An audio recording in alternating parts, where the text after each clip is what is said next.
Europe 1, bonjour, le journal des sports.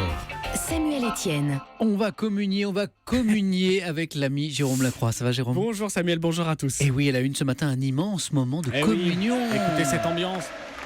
Merci les Bleus, les 15 690 spectateurs de Bercy n'avaient Dieu que pour les dieux du handball. Ils sont français, encore 6e titre mondial après la victoire en finale 33-26 sur les Norvégiens hier. Cette équipe parfaite de bout en bout qui a remporté ces 9 matchs dont l'alliage nouveau venu et cadre fait des merveilles. Des cadres justement toujours à leur meilleur niveau, dont bien sûr Nikola Karabatic, meilleur buteur de la finale hier, 6 buts.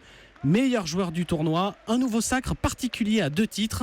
D'abord, il est obtenu en France et puis sous les yeux d'Alec, 9 mois, son fils. Je suis tellement fier de pouvoir être là avec toute ma famille, de pouvoir le prendre dans mes bras et l'amener sur le terrain et vivre ce moment-là, partager avec lui. Et on aura les photos et dans quelques années, on pourra en reparler, je pourrai lui montrer. Je suis juste tellement fier. C'est tellement beau. Nicolas Karabatic sur micro Europe 1, d'Émilie Bonneau, totale réussite sur les parquets en tribune aussi. Presque 540 000 spectateurs ont garni les travées des différentes salles de la compétition. C'est un record pour du hand. Jérôme, on parle foot maintenant et les fans ont déjà les yeux rivés sur samedi prochain. Le jour de cette affiche, Monaco-Nice, 17h, l'affrontement tout simplement entre les 2 leaders de la Ligue 1 ce matin après le bon nul obtenu hier par les Monégasques au PSG, un partout dans un Parc des Princes sur son 31. Égalisation monégasque dans les ultimes instants. Du coup, au classement ce matin après 22 journées, premier Monaco 49 points, deuxième Nice 49 points aussi, ça se joue à la différence de but, troisième PSG à 3 points. Le mot, Jérôme, sport du jour. Printemps, il en a 35, Roger Federer, mais le tennisman suisse s'est offert son coin de ciel bleu hier à Melbourne, vainqueur de l'Open d'Australie contre Nadal,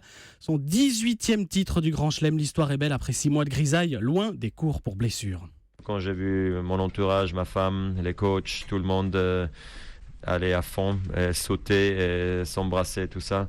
C'est là vraiment là où j'ai complètement réalisé que c'était vraiment fini le match, c'était gagné. Une victoire contre Nadal en finale, c'est juste dingo. Alors je suis vraiment très fier. C'est juste dingo. Roger Federer au micro européen de Myrtille Rambion. 18 majeurs pour le Suisse. Son poursuivant pour l'instant, c'est Nadal précisément, 30 ans, 14 grands chelems au palmarès. Ce qui est dingo aussi, Jérôme, c'est l'histoire du jour. Le trouble encore semé dans l'esprit des amateurs de cyclisme. Un documentaire diffusé cette nuit sur la chaîne américaine CBS. Les journalistes ont rencontré un ingénieur hongrois, l'inventeur des moteurs miniatures, vous savez, qui pourraient se glisser dans les vélos en compétition, y compris sur le Tour de France. Alors cet ingénieur hongrois raconte que son dispositif provoque sur les vélos un surpoids de 800 grammes et compromettant.